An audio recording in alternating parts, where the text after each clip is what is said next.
Pemirsa, Ikatan Dokter Anak Indonesia atau IDAI Jawa Timur menyebut dari 24 kasus gangguan gagal ginjal akut misterius di Jawa Timur yang dilaporkan, 13 diantaranya meninggal dunia. Sedangkan satu pasien lainnya masih menjalani perawatan intensif di rumah sakit yang memiliki fasilitas hemodialisa atau terapi cuci darah.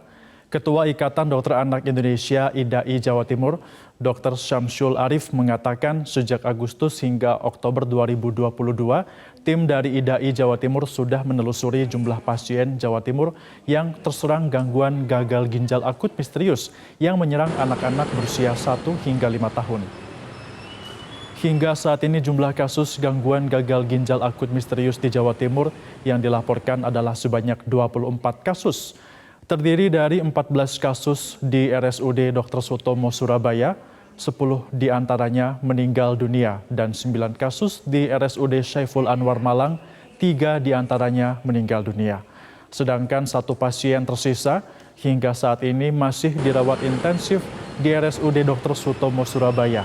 Sementara 10 pasien lainnya sudah diizinkan pulang. Jawa Timur yang dilaporkan adalah dari Rumah Sakit Syaiful Anwar Malang dan Rumah Sakit Dr. Sutomo Surabaya.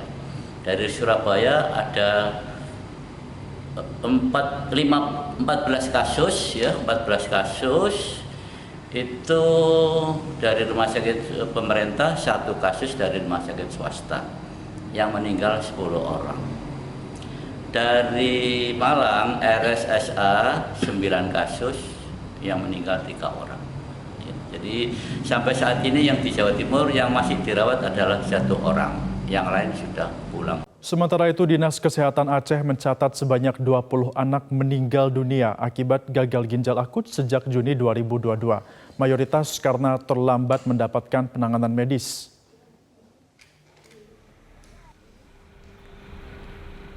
Kepala Dinas Kesehatan Aceh Hanif mengatakan hingga saat ini sudah ada 31 anak yang diketahui mengalami gagal ginjal akut, di mana 20 diantaranya meninggal dunia. Banyak pasien gagal ginjal anak yang meninggal karena terlambat mendapatkan penanganan medis. Kasus gagal ginjal akut pada anak di Aceh pertama kali ditemukan pada bulan Juni dan mengalami peningkatan kasus yang signifikan pada bulan November. Penanganan gagal ginjal akut pada anak masih dipusatkan di RSUD Zainul Abidin Banda Aceh. Untuk menekan kasus gagal ginjal akut pada anak, pemerintah Aceh saat ini mengikuti instruksi Kemenkes RI untuk menahan peredaran seluruh obat-obatan jenis sirup yang diduga sebagai penyebab gagal ginjal akut pada anak. Pemerintah mengatakan dan juga mengingatkan masyarakat, khususnya orang tua, bisa lebih memantau kondisi kesehatan anak apabila anak mengalami demam dan gangguan buang air kecil yang bisa langsung melakukan pemeriksaan medis. Karena jika cepat mendapatkan penanganan, kemungkinan anak bisa sembuh lebih besar.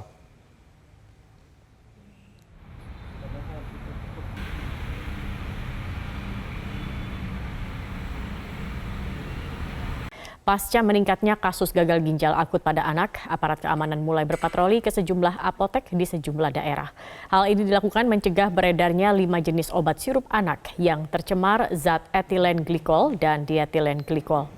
Seperti yang dilakukan oleh aparat Polres Bogor yang memantau semua apotek dan toko obat, serta mengimbau pengelola apotek agar menyetop penjualan obat anak jenis sirup yang diduga tercemar zat etilen glikol dan dietilen glikol.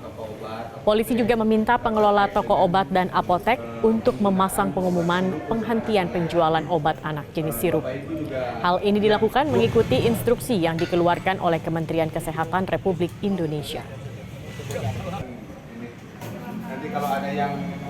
Sementara itu di Kabupaten Seluma Bengkulu, polisi juga menggelar patroli secara intensif ke seluruh apotek untuk mencegah peredaran sejumlah obat sirup yang dilarang beredar oleh Kementerian Kesehatan. Patroli dilakukan secara serentak dari tingkat satuan yang ada di Polres sampai Polsek. Bahkan petugas Babin Kamtipmas yang bertugas di tingkat desa dan kelurahan juga dikerahkan untuk mengawasi penjualan obat sirup di warung.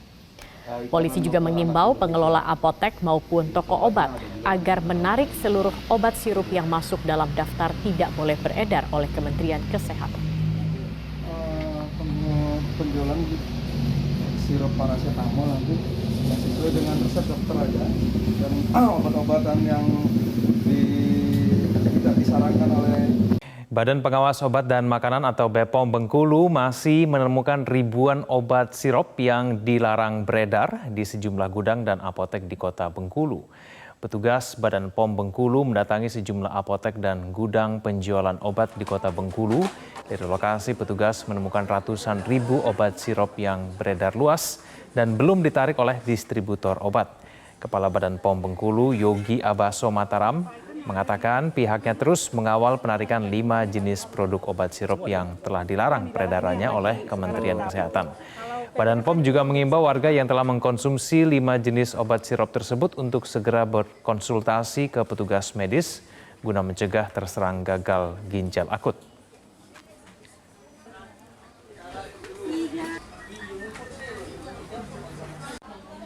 Memang kami di sini sesuai dengan arahan pusat untuk mengawal proses penarikan. Yang menarik itu adalah industri farmasinya, seperti itu. Dan juga kami melakukan himbauan sesuai dengan arahan dari Kemenkes untuk sementara sarana tidak menjual sediaan sirup terlebih dahulu. Sejumlah provinsi di Indonesia melaporkan telah terjadi puluhan kasus gagal ginjal akut pada anak dengan penderita terbanyak menyerang pada anak di bawah usia 5 tahun atau balita. Seperti yang terjadi di DKI Jakarta, angka kasus gagal ginjal akut pada anak jumlahnya cenderung terus bertambah. Data Dinas Kesehatan DKI Jakarta mencatat pada bulan Januari 2022 hingga 19 Oktober 2022, ada 71 kasus yang dilaporkan dengan 60 kasus ditemukan pada anak usia balita atau setara dengan 85% dari total kasus. Sementara 11 kasus lainnya menyerang anak usia 5 hingga 18 tahun. Dari keseluruhan kasus, ada 40 orang yang meninggal dunia akibat gagal ginjal akut pada anak. Dinas Kesehatan Aceh mencatat sebanyak 20 anak meninggal dunia akibat gagal ginjal akut. Data diambil sejak Juni 2022 dengan mayoritas korban meninggal dunia karena terlambat mendapatkan penanganan medis di RSUD Zainul Abidin, Banda Aceh sebagai rumah sakit pusat rujukan penanganan gagal ginjal akut pada anak di Provinsi Aceh. Kasus gagal ginjal akut pada anak di Aceh pertama kali ditemukan pada bulan Juni 2022 dan mengalami peningkatan kasus yang signifikan pada bulan Oktober ini. Sementara itu, Dinas Kesehatan Sumatera Barat mengungkap ada 12 anak yang meninggal dunia dari total 22 kasus gagal ginjal akut di Sumatera Barat. Hingga kini ada 4 pasien yang dirawat intensif di ruangan PICU Bangsal Anak RSU PM Jamil Kota Padang, yakni 3 pasien balita dan 1 pasien berusia remaja. Semua sampel dari balita yang diduga terjangkit gagal ginjal akut telah dikirimkan ke laboratorium Kemenkes untuk pemeriksaan lebih lanjut.